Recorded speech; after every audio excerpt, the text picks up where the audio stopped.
Hi, I'm Anne. And you know I love to talk to you about inner peace because we really need more of it nowadays. Every time we're in a stressful situation that's challenging to our inner peace, we lose a bit of our confidence and empowerment, don't we? And that's too bad.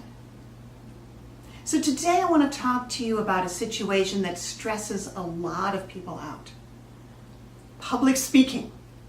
Is that stressful for you? Do you feel so paralyzed when you're called on to speak in front of a group that you'd go to any lengths to avoid it? Well, it was like that for my student Helen, who would run like the wind to avoid any chance of public speaking. Like talking to more than 3 people at a time would bring on cold sweats and thoughts like, I'm such a failure.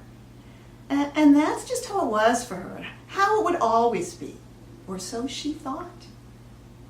So what happened was, Helen attended a community meeting where she thought she was safe because she wasn't one of the scheduled speakers. But someone called her out in the middle of the meeting. Like, Helen, we'd like to hear what you have to say about this. Oh no, you didn't just do that. So she was like frozen to the spot, terrified that she'd open her mouth and nothing at all would come out. Well, she managed to mumble something, but it sounded totally inadequate to her. And as she left the meeting, avoiding people's eyes, she was viciously criticizing herself for being so pathetic. And she felt ashamed, disgusted with herself, stupid, as low as a worm on the ground.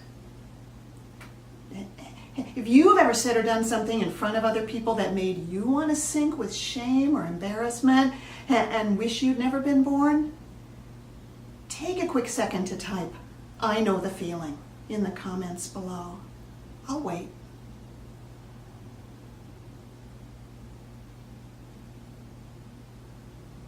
Yeah? So Helen felt really ashamed and disgusted with herself. But then she remembered what I had taught her about recognizing when her stressful feelings took her over.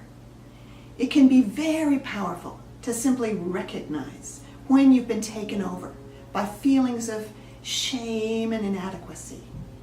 There's this moment of, okay, this is happening, I see that can make all the difference. So she realized that the surprise of being called on to speak in public unexpectedly had thrown her into the middle of her biggest fear. And this realization alone brought some relief. Like, well, no wonder. And I had taught her that the next step after recognizing is turning toward the part of you that's reacting so strongly. Using the language, I am sensing something in me. So she did that.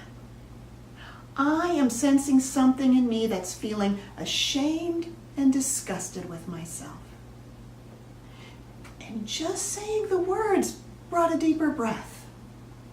Feeling ashamed became a part of her, not all of her.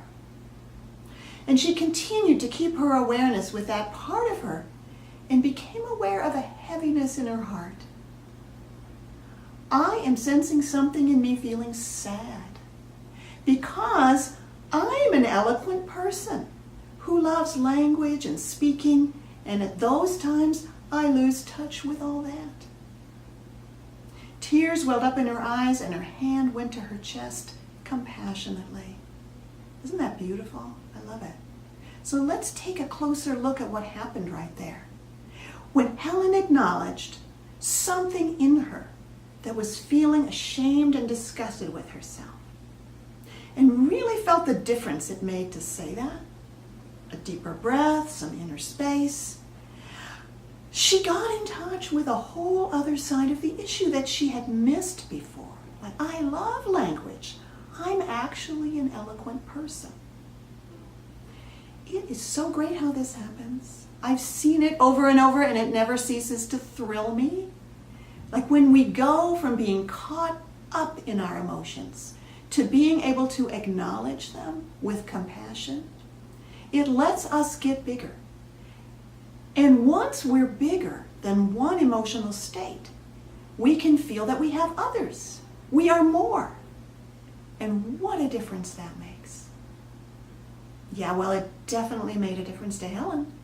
She began to feel lighter and more relaxed. Her breathing deepened. She no longer felt overwhelmed by the critical part of her. She was now interested in getting to know that part of her that froze when called on to speak, and also in finding more ways to develop and express her love of language. Okay, so what were those 3 steps again? Okay, 1, recognize that you've gotten hijacked by a stressful emotion. 2, acknowledge the part of you that feels that way by saying, I am sensing something in me that feels da-da-da. And 3, sense whether you have room to notice other feelings, because the first feeling is not the only way you feel. Be open to unexpected visitations of confidence, hope, joy, and self-love. See, when we're taken over by a feeling, it's all we can feel. It feels like it's just who we are. Not only I feel shame, but also I'm a shameful person and I should feel ashamed. And the feeling gets very sticky. It hangs around all day, hey, maybe all week, and affects all our other interactions and everything we do. But when we can turn toward our feeling, call it something in me feels, that makes a huge difference. It's not who I am. It's just something that I feel. And I can get to know it better, have insights, feel differently. And now my whole day and week will go much better. Hope you give this a try. And one last thing, if you like this video, be sure to let me know so I can keep creating more videos like this for you.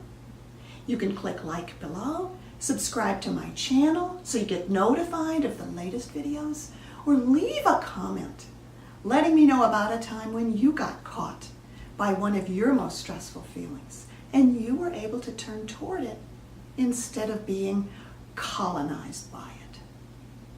Nice. And here's to you having a more peaceful life.